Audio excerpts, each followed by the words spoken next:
My name's Christina. I'm 21 years old and I'm from Staten Island. There's like different types of bad girls.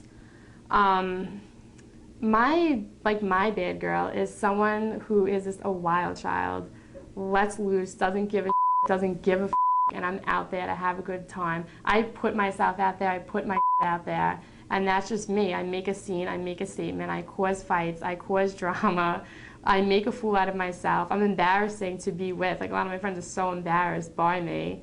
And the whole thing, like the drinking, the partying nonstop, that's like my bad girl. I love being a bad girl. I think being a bad girl is hot, it's sexy. Come follow me, I'm gonna show you my tanning routine, my favorite bed that I go in, and my favorite lotion. Every bad girl has to have their favorite tanning lotion.